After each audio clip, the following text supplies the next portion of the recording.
자, 빈출 보시는데요. 373페이지. 빈출 373페이지. 1번 보시면 X토지의 지상권을 취득한 갑이 토지에 대한 사실상의 지배를 계속하고 있더라도 지상권의 존속기간이 만료하면 갑의 점유권은 당연히 소멸한다. 그래요? 지상권을 취득했는데 기간이 만료됐어요. 그러면 점유권이 당연히 소멸하느냐 그 말이에요. 살고 있으면 안 해요. 지상권은 당연히 소멸하죠. 본권은 소멸하지만 계속 점유권은 당연히 소멸하는 게 아니죠. 자, 쭉 내려가서 스텝 3 1번 오답 지문. 점유 매개 관계를 발생시키는 법률 행위가 무효라면 간접 점유는 인정될 수 없다.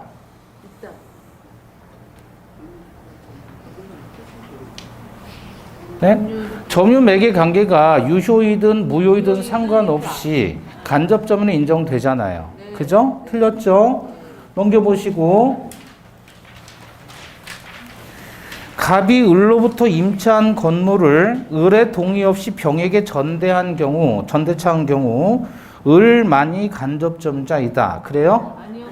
을도 갑도 간접점자이죠. 그래서 중첩적 점유 매개 관계가 가능하다라고 했던 거 기억하시리라 믿고요. 자, 그 다음에 오른쪽에 양가로 3번 자주 타주 나와 있죠. 핵심 빈출. 자주 점유 여부는 점유자의 내심의 의사에 의해서 결정되는 것이 아니라 점유 취득의 원인이 된 권원 성질에 따라 객관적으로 결정된다. 그러니까 이걸 틀린 짐으로 한다면 자주점유인지 여부는 점유자의 내심의 의사에 의해서 결정된다. 그러면 틀린 거죠. 아시겠죠? 주관적으로 결정합니까? 객관적으로 결정합니까? 객관적으로 결정합니다. 자, 그 정도만 보시고요. 그 다음에 점유권의 취득과 소멸 갑니다.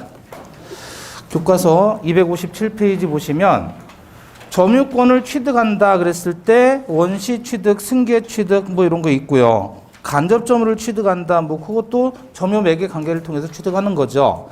근데 넘겨보시고 258페이지가 중요합니다. 점유권 승계 효과 그래서 양거라 1번 점유의 분리 병합 그랬죠. 199조 1항 읽어보시죠.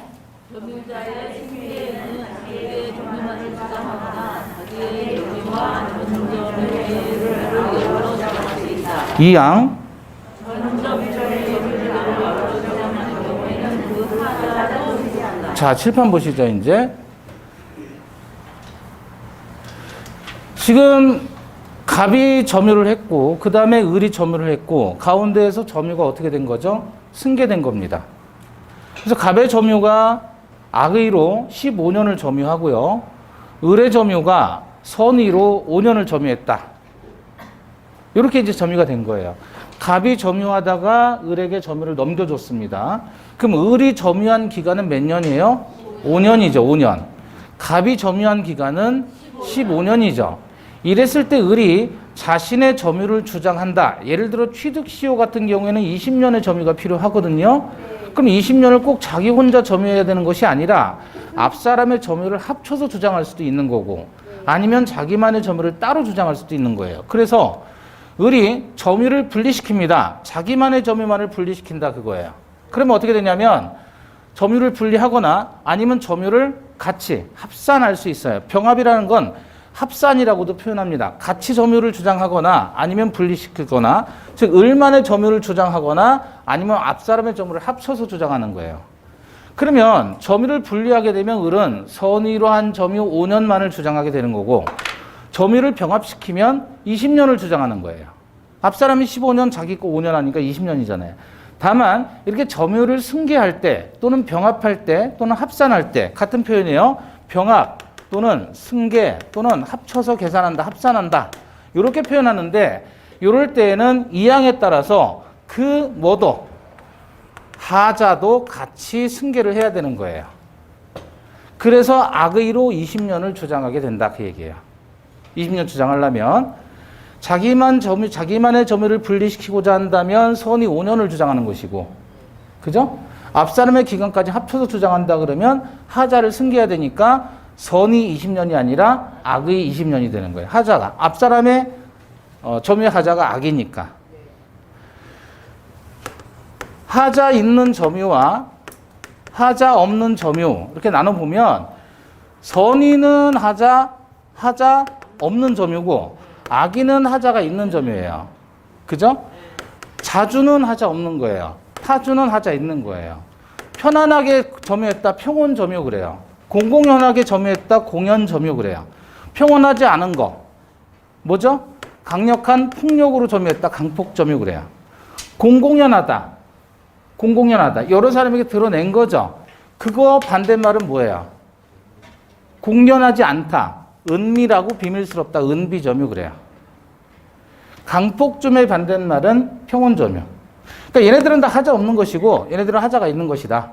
과실이 있는 점유와 과실 없는 점유, 하자 없는 것이에요.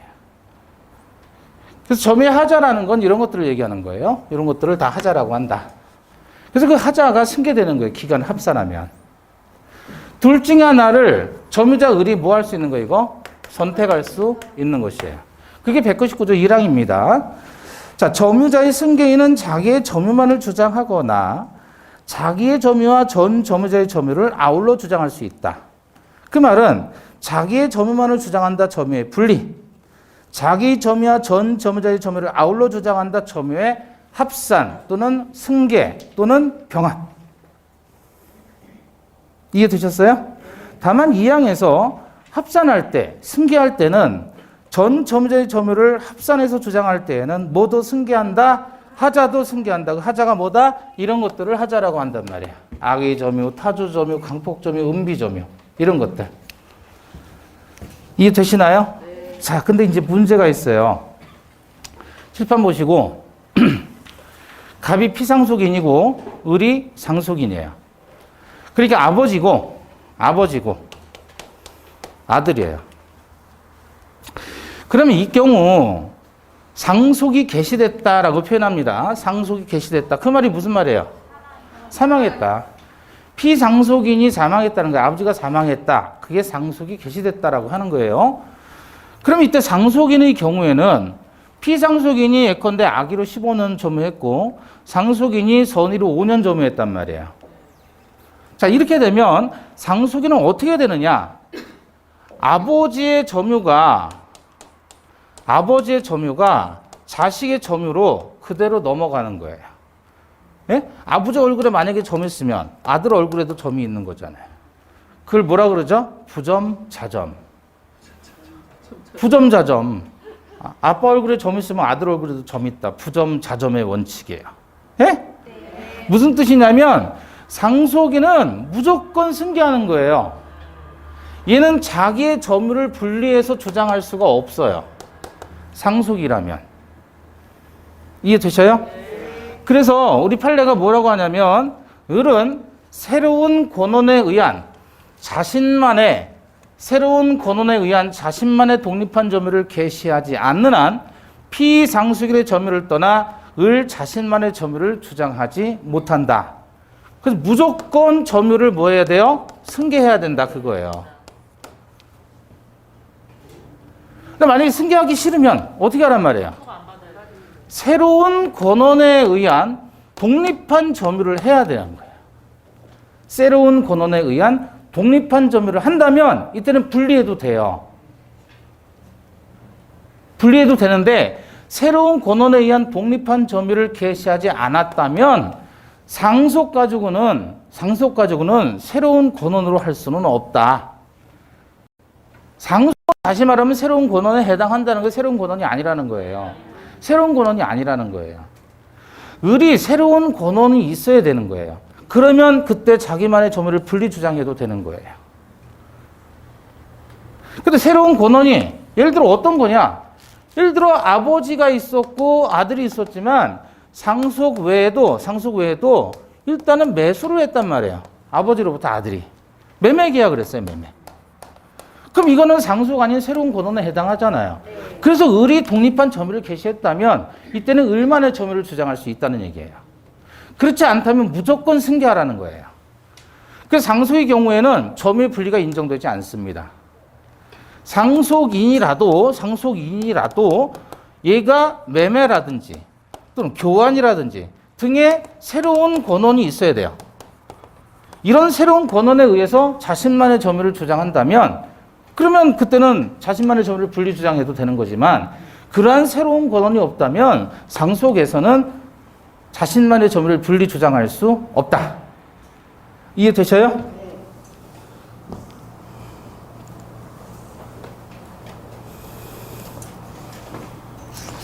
자, 그 정도 보시고 그 다음에 오른쪽 페이지 가보시면 점유권의 효력 이렇게 나오죠.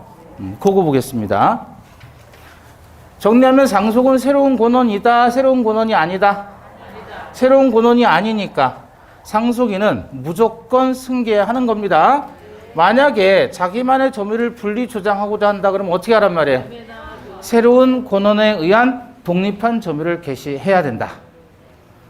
아시겠죠? 자, 그 다음에 점유의 효력입니다. 259페이지에 점유의 효력, 그래서 점유를 하게 되면 어떠한 효과가 발생하겠느냐 그거죠.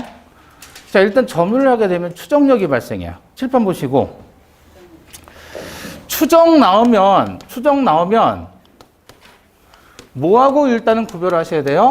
간주하고 구별하는 건 아시겠죠? 추정되는 사실이 반대의 증거가 있게 되면 추정되는 사실이 번복이 됩니까? 번복되지 않습니까? 번복되죠. 근데 얘는 반대의 증거가 제시되어도 번복된다, 번복되지 않는다? 번복되지 않는다. 그죠? 어떤 게 더 세다? 간주가 세다. 간주는 뭐뭇 한 것으로 본다라고 법에서 규정을 해 놓습니다. 그래서 간주 규정은 끝에 이렇게 나와 있으면, 조문이 이렇게 나와 있으면 간주 규정이고 아주 센 거예요. 번복되지 않습니다. 간주되면. 이거를 또 의제한다라고도 표현해요. 의제. 간주를 다른 말로 뭐라 그래요? 의제. 그 추정 나오면 여러분 반드시 기억하셔야 될 게 입증, 증명을 누가 해야 되느냐 이거예요. 추정 나오면 증명은 누가 하느냐 이걸 항상 따져줘야 돼요. 불리한 사람이 유리한 사람이. 예? 유리한 사람이 뭐 하려고 입증을 해요? 불리하니까 입증하는 거지. 항상 입증은 누가 한다? 불리한 사람이 입증하는 겁니다. 자, 그러면 일단은 칠판 보시고, 자, 지금 산이 보이시죠? 네. 산이 보여요. 뭐죠, 요거? 연기가 나는 거예요. 연기가 나요. 네. 그러면 요 눈깔로 보는 거예요. 뭐를? 연기를 보면 산 너머에서 아마도 불이 났구나 라고 뭐 하는 거죠? 추정하는 거예요. 간주되는 건 아니잖아요. 그럼 이게 만약에 불이 안 난 것이고 애들끼리 모여서 모닥불놀이 했다. 그럼 그건 불난 게 아니잖아요. 그렇죠? 이해되시는 거예요. 그래서 요걸 통해서 이러한 사실을 어떻게 한다는 거예요? 추정한다. 그럼 어떤 사람이 점유를 한다 그랬을 때 어떤 게 추정되느냐 그거예요.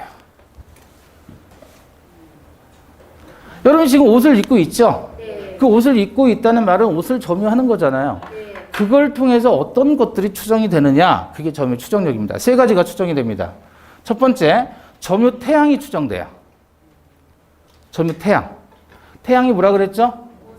모습. 다른 말로 모양, 다른 말로 종류. 어떤 종류의 점유가 추정되냐면 세 가지예요. 점유 계속의 추정, 태양의 추정, 적법의 추정인데 점유 태양의 추정은 소유의 의사. 소유의 의사가 뭐였죠? 아까? 소유의 의사가 있는 점유를 뭐라 그랬어요? 자주점유. 일단은 여러분이 물건을 점유한다면 자주점유로 추정되는 거예요. 그리고 평온점유, 공공연한 점유, 그리고 선의점유까지 추정이 돼요. 선의점유가 뭐였죠?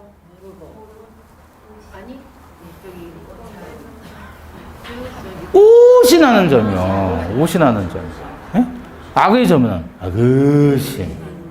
선의는 오신. 그러니까 본권이 있다고 오신하는 것까지 추정을 해준다. 점유를 하게 되면. 그래서 소유의 의사, 평온, 공연, 선의까지 뭐예요? 추정된다. 인정이 된다는 거예요. 여기까지는. 그러나 과실 없는 점유. 자, 선의가 뭐라고 했죠? 본권이 있다고 오신하는 점유를 선의라고 그랬죠. 오신함에 과실이 없어야 된다가 무과실의 점유예요. 과실 있는 점유와 무과실의 점유는 과실이 있다 없다로 차이가 내는데 차이가 나지만 그 전제는 선의일 때. 즉 본권이 있다고 오신함에 과실이 없다 무과실 점유. 본권이 있다고 오신함에 과실이 있다 과실 있는 점유.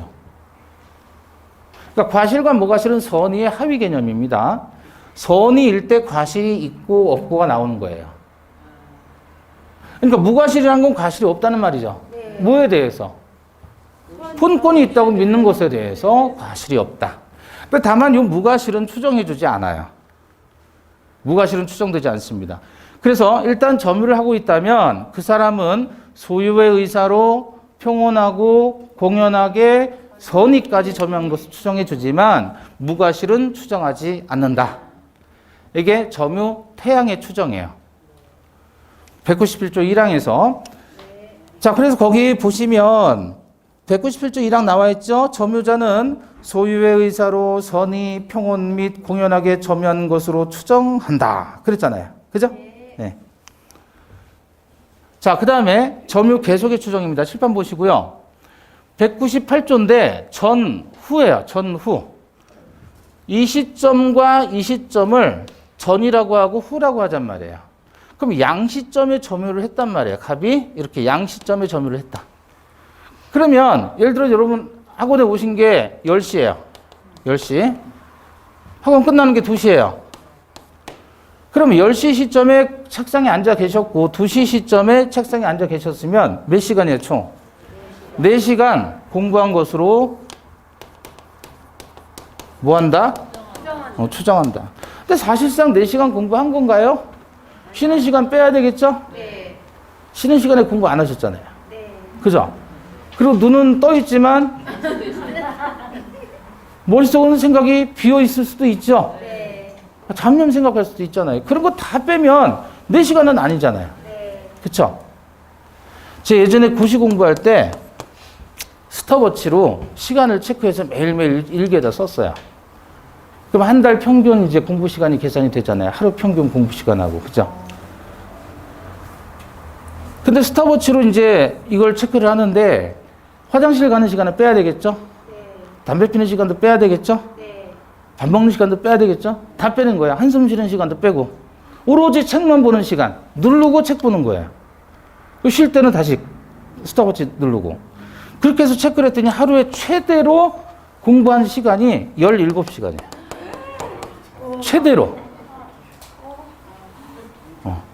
근데 저는 이것도 너무 아까운 거예요. 아니 24시간에 17시간을 공부를 했다면 몇 시간 비는 거예요 지금? 7시간은 대체 뭐 했냐 이거예요 저는. 너무 억울한 거예요. 참 잡겠죠 몇 시간? 아니 근데 17시간 나오려면요 밤새야 돼요.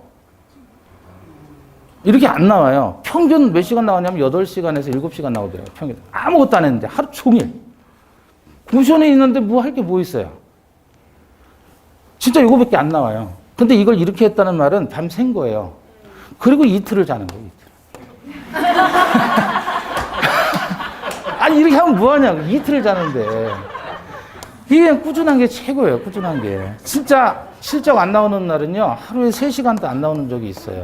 공부 시간이. 막 죽고 싶어요. 이럴 때는 막. 고시 공부 이렇게 했어요. 비련하게. 그러니까 안 됐지. 자, 문제는 뭘 얘기하고 싶냐면 이렇게 비인간적으로 공부는 할 필요가 없잖아. 이게 고시도 아니고 공인중개사 공부는. 그죠? 그러면 이런 거 중간 시간 다 빼고 그냥 이것만 따져주자 이거예요. 전후 양시점에 점유한 사실이 인정되면 그 중간은 그냥 뭐한 것으로 계속된 것으로 추정한다. 이게 대단히 중요한 부분인 게 예를 들어 점유 취득 시효 주장할 때 20년이란 말이에요.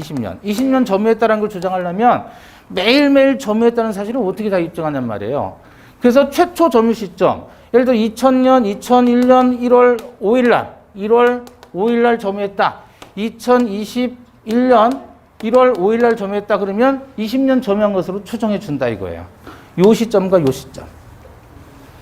이해되셨어요? 네. 그래서 전, 후, 양시에 점유하는 것이 인정되면 점유는 무한 것으로 계속되는 것으로 추정한다. 이게 점유 계속의 추정이야.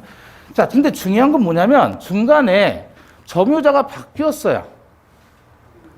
이래도 점유 계속이 추정되겠느냐 이거야. 전후 양시점의 점유자가 서로 다른 경우라도 점유 계속이 추정된다 안 된다. 판례는 추정된다고 봅니다. 이래도. 점유의 승계가 입증된다면, 승계가 인정이 된다면 전후 양시점의 점유자가 서로 다른 경우라도 점유 계속은 추정됩니다. 점유 계속이 추정된다라는 그림이에요. 네. 자, 그 다음에 권리적법의 추정이라고 하는 200조 규정인데 지금 여기 사람이 보이죠? 네. 모자를 쓰고 있네요. 네. 그럼 이 사람은 뭐라고 부를 수 있냐면 모자를 점유하는 자죠. 네. 점유하는 사람, 모자를. 네.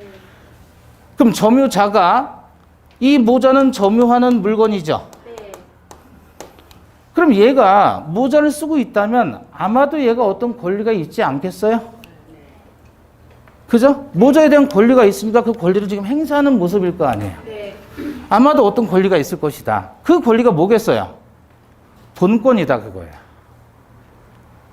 그래서 점유자가 점유물에 대해서 행사하는 본권, 권리는 얘가 이 모자에 대한 본권을 어떻게 취득했는지 몰라도 적법하게 취득해서 보유하는 것으로 추정해 주겠다 이거죠. 자, 그래서 어디를 보시냐면 260페이지에 200조 나와 있죠. 읽어보시죠. 점유자가 점유물에 대하여 행사하는 권리는 적법하게 보유한 것으로 추정한다. 그러니까 여러분 물건을 지금 가지고 있다라는 말은 그 물건에 대한 본권을 가지고 있는 것이고 그 본권이 아마도 뭐겠어요? 소유권이겠죠? 그거를 적법하게 취득해서 보유하는 것으로 추정해 준다 그거예요. 일단 점유를 하면. 그러니까 여러분들은 지금 다 점유의 적법 추정이 되는 거예요. 권리의 적법 추정이. 아시겠죠? 그러니까 제가 가가지고 그 마스크 제 거 같은데 주세요라고 하면 여러분은 줄 거예요? 안 줄 거예요? 안 주죠? 근데 제가 달라고 하잖아요. 그죠? 그럼 여러분은 여러분 거라고 입증을 해야 될 거 아니에요. 할 필요 있다 없다? 없다. 왜? 이미 점유를 하고 있기 때문에 본권이 적법하게 보유된 것으로 추정을 받고 있는 거예요. 따라서 여러분 소유가 아니라는 것을 제가 입증을 해야 되는 거예요. 여러분 이미 소유자라고 추정을 받으니까. 이해되셨어요? 자, 다시 200조 보시면 점유자가 점유물에 대하여 행사하는 권리는 적법하게 보유한 것으로 추정한다. 이해되시는 거죠? 그 본권이 적법하게 보유된 것으로 추정을 받고 있으니까 따라서 누군가가 여러분의 소유를 부정한다면 그 부정하는 자가 여러분 소유가 아님을 입증해야 되는 거지 여러분이 스스로 내 거다라고 입증할 필요는 없다. 이해되셨어요? 자, 그러면 거기 다시 읽어보세요. 점유자가 점유물에 대하여 행사하는 권리는 모르긴 몰라도 적법하게 취득해서 가지고 있는 것으로 추정됩니다.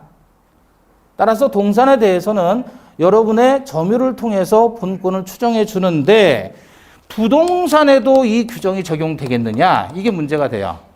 이 권리 적법의 추정이 부동산에도 적용되겠느냐?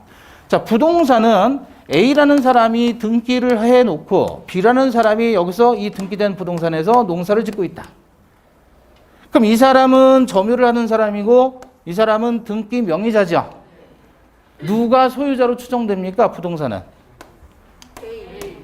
등기한 사람이 소유자로 추정되잖아요. 왜? 이게 공시방법이니까. 그죠? 따라서 점유를 통해서 농사 짓고 있다 그래서 이 사람이 적법한 권리자로 추정받지는 못한다. 200조 이 규정은 이것은 동산에 국한해서만 적용되는 겁니다. 동산만. 이해되셨죠? 자, 그래서 거기 권리적법 추정에서 반가로 2번 추정의 범위에서 동그라미 1번 부동산에도 인정되겠느냐? 점유자의 권리 추정 규정은 특별한 사정이 없는 한 등기에 표상되어 있는 부동산 물건에 대해서는 적용되지 않는다. 따라서 부동산의 경우 등기된 부동산은 등기의 추정력이 인정되니까 별도로 점유를 통해서 추정력을 인정할 필요는 없죠. 등기를 통해서 권리를 공시하기 때문에 등기의 추정력이 인정될 뿐이지 부동산에 대해서는 점유를 통해서 추정을 해주지 않습니다. 분권을. 자, 그 다음에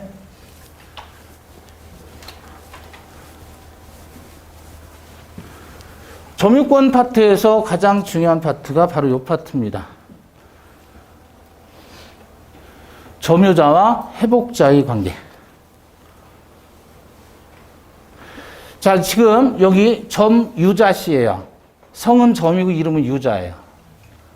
여기는 성은 회고 이름은 복자씨예요. 복자씨. 네? 네. 회복자는 건강을 회복한 사람이에요? 아니면 사랑을 회복한 사람이에요? 회복했다 그랬단 말이에요. 어? 뭘 회복했어요? 사랑을 회복해요? 건강을 회복해요? 무슨 사랑이고 건강이 나와요? 점유를 회복하는 거지. 아시겠죠? 그러니까 얘가 점유를 잃었다가 다시 점유를 회복하는 사람이에요. 이해되시죠? 네. 어떤 거냐면 이거 뭐죠? 삼순이에요. 얘 삼순이. 쥐예요. 쥐. 쥐를 키워요. 얘가. 회복자가 쥐를 키웠는데 이 쥐가 집을 나가버린 거예요. 네? 그래서 유자씨한테 간 거예요. 지금. 유자씨가 대신 쥐를 키워주는 거예요. 네? 이해되셨어요? 네. 그럼 이 둘 사이에 저 유자씨가 저 쥐를 삼순이라고 이름 붙인 거예요. 삼순이에요. 삼순이. 그럼 이 둘 사이에 계약관계가 있어요? 없어요? 지금? 없죠. 계약관계가 없을 때 이게 적용되는 겁니다. 점유자와 회복자의 관계가. 만약에 계약이 있었다. 전세권 설정해줬다. 지상권 설정해줬다. 임대차 계약했다. 그러면 해당 규정으로 해결하면 되는데 여기서 어떤 문제가 발생하냐면 먼저 과실 문제가 발생해요. 회복자가 삼순이라고 하는 쥐를 잃어버렸고 유자씨가 삼순이를 데리고 두 달 동안 데리고 살다가 회복자가 이제 찾았어요. 우리 삼순이 주세요. 그러는 거예요. 그러면 유자씨는 삼순이 줘야 되겠죠? 네. 자기 쥐가 아니니까. 네. 그죠? 근데 문제는 과연 이 점유자가 삼순이로부터 생긴 과실에 대해서 취득할 수 있는 권리가 있겠느냐 이거야. 중간에 과실이 나왔을 때. 예를 들어 집 나갔을 때는 삼순이가 배가 불러 있었어요. 네? 근데 찾으러 가니까 배가 쑥 들어간 거예요. 왜? 새끼를 낳은 거야, 새끼. 새끼 어쨌냐? 새끼 내놔. 그러면 유자씨가 뭐라 그래요? 새끼 먹었다. 그럴 수 있나요? 먹을 수 있나요? 그게 바로 지금 과실 취득권입니다. 과실은 어떤 과실이 있느냐? 천연 과실도 있고 법정 과실도 있어요. 천연 과실과 법정 과실. 예컨대 원물이 있다 그러면 원물에서 생기는 또 다른 물건을 우린 과실이라고 표현하는데 예를 들어 사과나무에서 열린 사과, 배나무에서 열린 배, 감나무에서 열린 감 이런 것들은 다 뭐라 그래요? 천연 과실 그래요. 천연 과실. 가축의 새끼, 나무의 열매 이런 것들을 천연 과실 그렇게 표현해요. 네? 과실. 그럼 삼순이한테 과실은 삼순이 새끼겠죠? 네. 몇 마리예요? 네 마리. 이게 일종의 과실이란 말이에요. 과실. 그 과실을 유자씨가 취득할 수 있겠느냐? 과실에 뭐가 있다고요? 천연 과실도 있고 법정 과실도 있고 법정 과실은 이자 같은 게 법정 과실이에요. 원물의 사용 대가 또 건물에 있어서 사용이익도 법정 과실에 준한다 그거예요. 그랬을 때 점유자가 만약에 선이란 말이에요. 그러면 과실을 취득해도 돼요. 새끼 잡아 먹어도 된단 말이에요. 점유자가 뭐였다면? 선이 점유자였다면. 선이 점유자가 무슨 뜻이에요? 선이가 또 본권이 있다고 오신했다면 새끼 먹어도 된다 그거죠. 이해되셨어요? 그래서 선이냐 악이냐가 그래서 중요한 거예요. 선이자는 과실을 취득해도 되고 만약에 악의인데 과실을 취득했다 그러면 과실은 돌려줘야 됩니다. 그럼 선의자라면 새끼 잡아먹어도 된다 그랬죠? 과실 취득할 수 있어요. 취득한 과실은 부당이득으로 반환합니까? 안 합니까? 안 해요. 반환 안 한단 말이에요. 취득해도 돼요. 다만 선의의 점유자라고 해도 본권에 관한 소에서 뭐하면? 회수하면 언제부터? 소, 제기, 시부터 뭘로? 간주하죠? 그러니까 소, 제기, 시부터 악의로 간주되니까 소, 제기, 시부터 과실 취득해서는 안 되는 거예요. 이해되셨어요? 네. 자, 그래서 과실 취득은 누구에게 인정이 된다? 선의의 점유자에게 과실 취득권이 인정된다. 그러니까 새끼는 잡아먹어도 되는 거예요. 유자 씨가. 언제?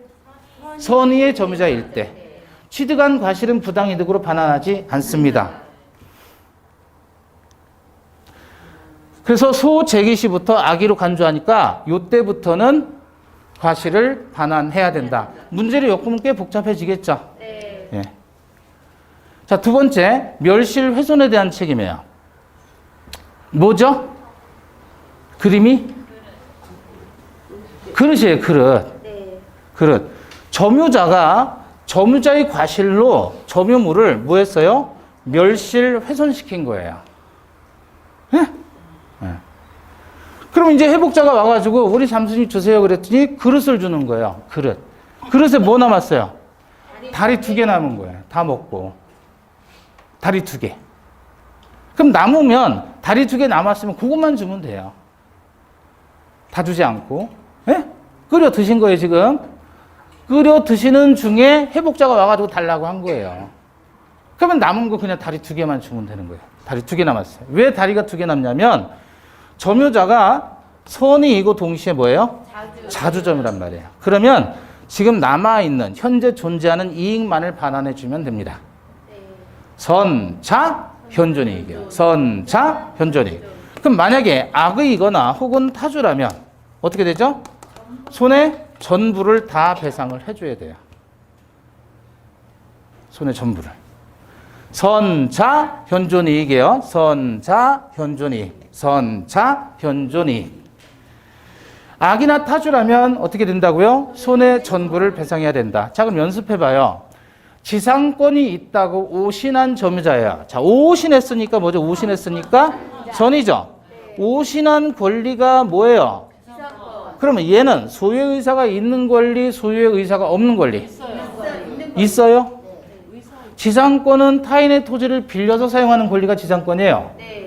그러면 남의 땅을 빌려서 사용하는 사람에게 그 토지에 대한 소유의 의사가 있어요? 없어요?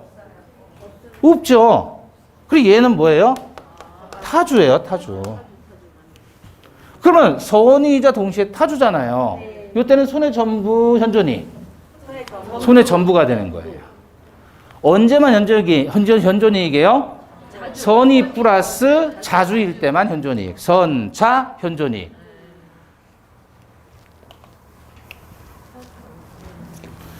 요거는 손의 전부예요? 현존이익이에요? 손의 전부. 왜냐면 선타니까.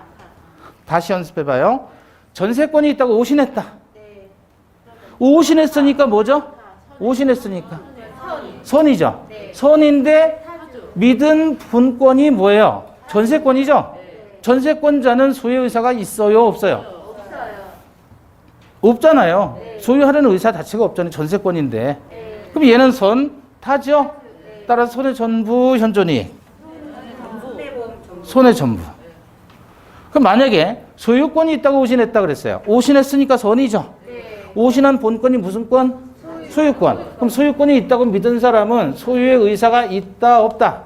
있다. 그러면 선자죠. 따라서 이때 현존 이익이 되죠.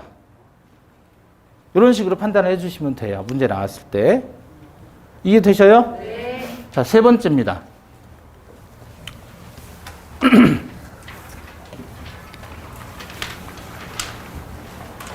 세 번째는 비용 상환 청구권이에요.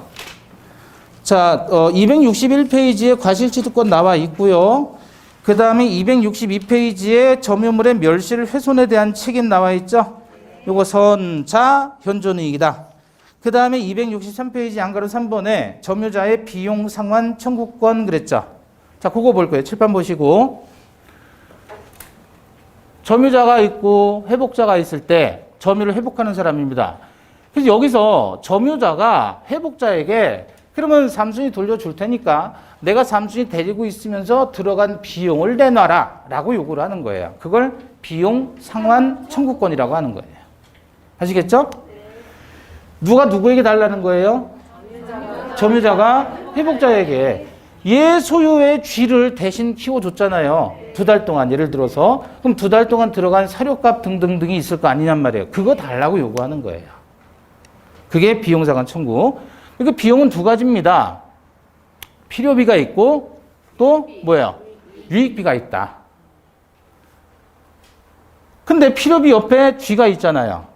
뭐냐면 요 새끼를 4마리를 지금 점유자가 드셨죠?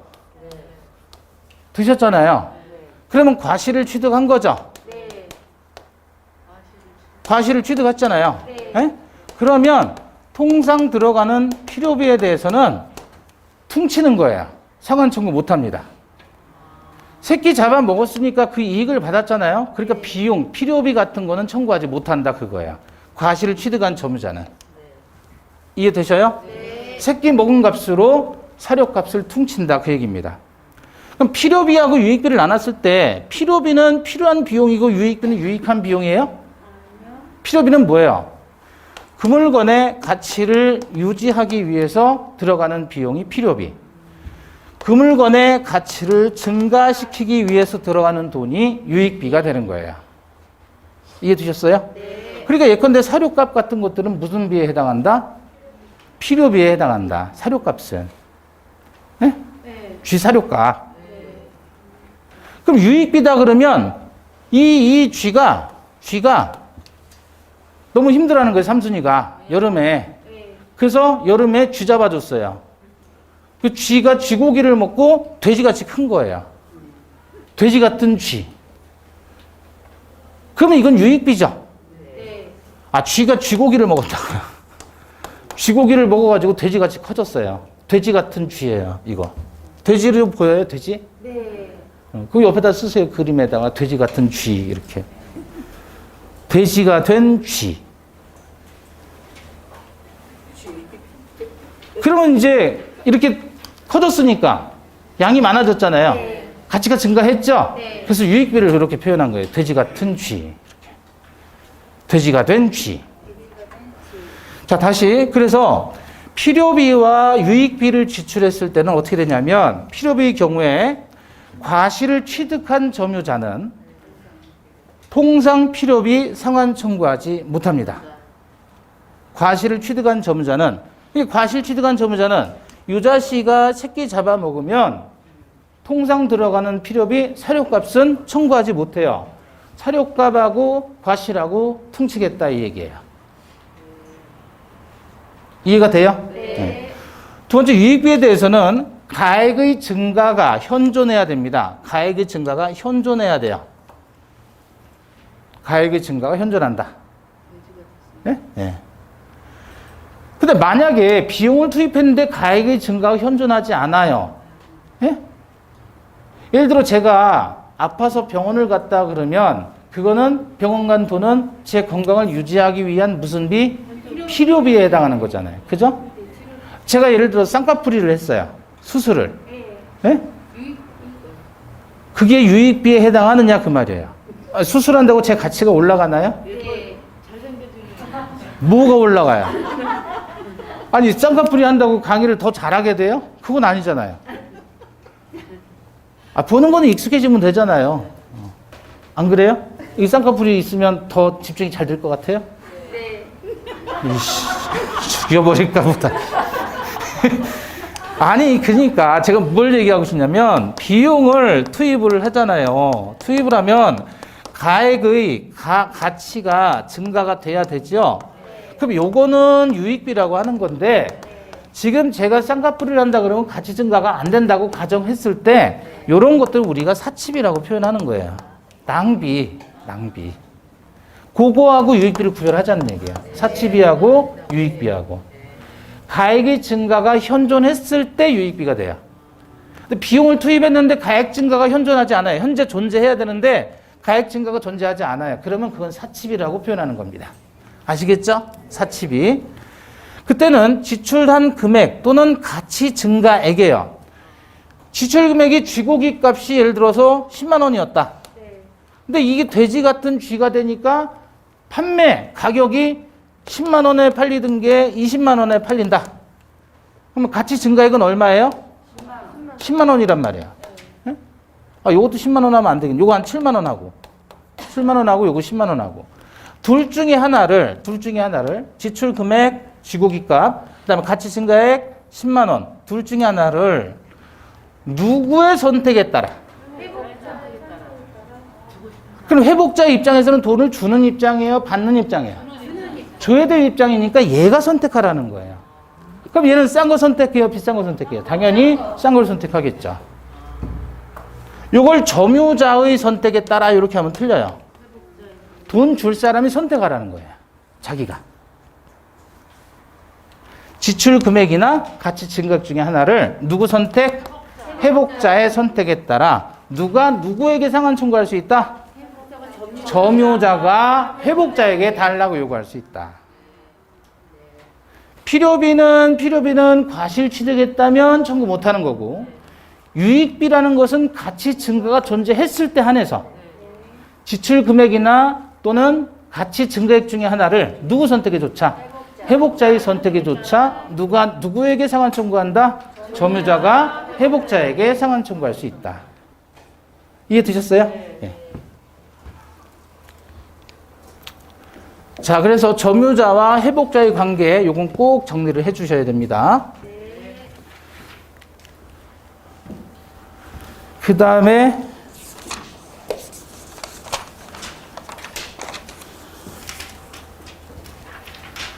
요거는 그냥 지나가고요.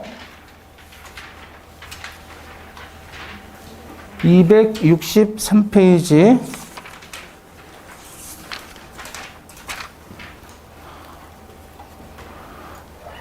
요것도 넘어갈게요. 점유보호 청구권 중요한 부분인데 소유권에 기인한 반환 청구하고 비교해야 되기 때문에 그 파트에서 따로 설명을 해야 돼요. 그래서 요건 묶어가지고 다음 순환에서 자세히 보겠습니다.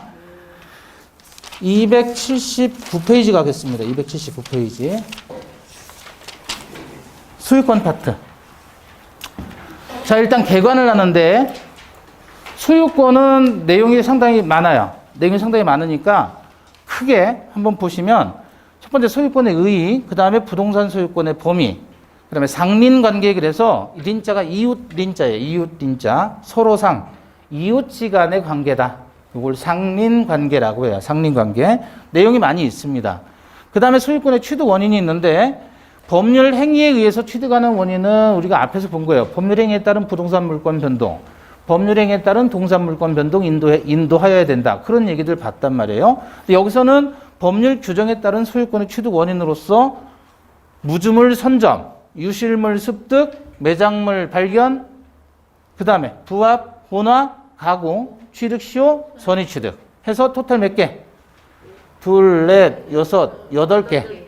요게 바로 법률의 규정에 따른 소유권 취득 원인이에요.